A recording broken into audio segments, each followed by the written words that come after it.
Hey there, FluentCasters! Welcome back to another episode of FluentCast, the podcast where we dive into interesting topics and help you improve your English along the way. I'm Diego, and today we are celebrating a holiday that's famous around the world for its parades, shamrocks, and green beer, St. Patrick's Day. Now, you've probably heard of it, seen people wearing green, or maybe even celebrated with some friends. But what is St. Patrick's Day really all about? Is it just an excuse to have a pint of Guinness, or is there more to the story? Stick around because we're going to take a deeper look at this holiday, its origins, and some fun facts that'll make you see it in a whole new light. And of course, you'll be picking up some cool English vocabulary along the way. Before we get started, don't forget to subscribe to FluentCast so you never miss an episode. Alright, let's jump in.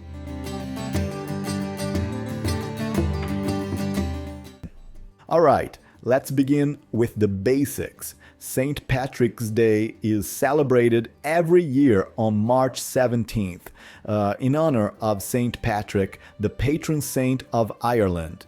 But interestingly enough, St. Patrick wasn't actually born in Ireland. He was born in Britain, and he was taken to Ireland as a slave when he was just a teenager.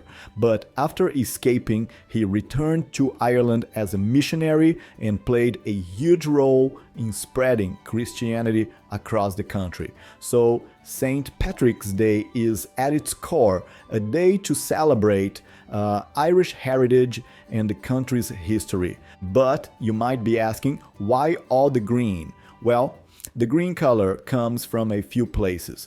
First, it's associated with the shamrock, a symbol that St. Patrick supposedly used to explain the concept of the Holy Trinity, Father, Son, and Holy Spirit, to the Irish. The green also represents Ireland's lush landscape, often called the Emerald Isle, because it's so green and beautiful. Now, let's talk about how the holiday became the big party it is today. St. Patrick's Day wasn't always this festive. In fact, it started as a religious holiday in Ireland. But over time, as Irish immigrants moved to places like the United States, they began to celebrate their culture in a bigger way. Parades wearing green and enjoying Irish food and drink became part of the festivities. In the US, St. Patrick's Day really took off in the 18th and 19th centuries when Irish immigrants used the holiday to celebrate their identity and share their traditions with others. The first St. Patrick's Day parade, believe it or not, was actually in New York City in 1762. And today, St. Patrick's Day parades are huge events in cities all over the world, especially in places with big Irish communities like Boston, Chicago, and Dublin. Now, let's get into the fun part, how people actually celebrate. Of course, there's the classic wearing green. If you don't wear green on St. Patrick's Day, you might get pinched, according to tradition. And it's not just about clothing. Everything from food to drinks gets the green treatment.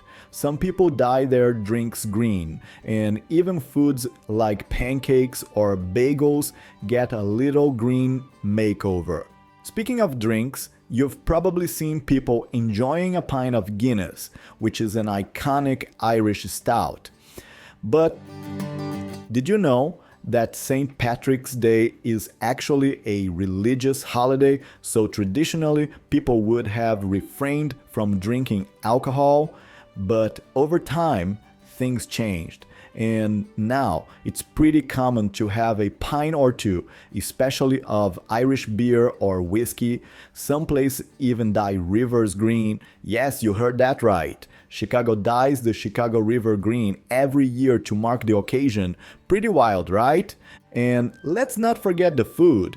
Irish dishes like corned beef and cabbage are popular around St. Patrick's Day, but fun fact, corned beef wasn't actually part of traditional Irish cuisine. It became a staple of St. Patrick's Day in the US thanks to Irish immigrants who adapted their recipes using what was available to them. So, while it's now considered a classic St. Patrick's Day meal, it wasn't originally an Irish tradition.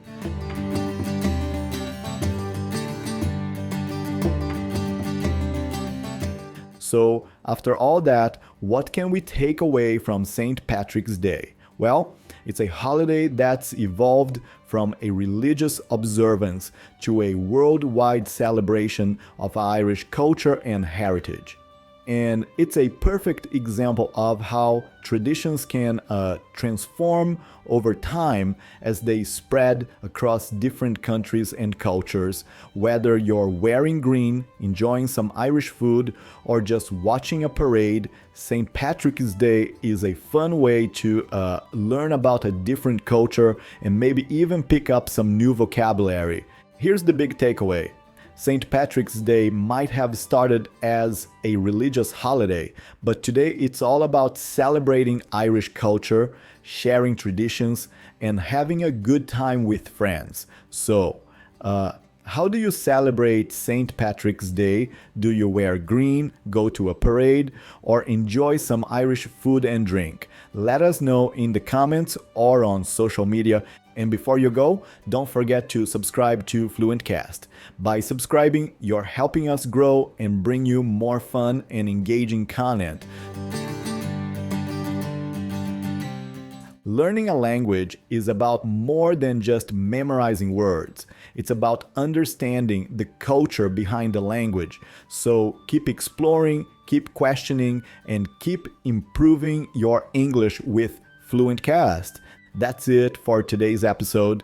If you enjoyed this discussion, make sure to subscribe, leave a review, and share FluentCast with your friends. I'll see you next time with another exciting topic. Until then, keep learning and stay curious. Bye for now.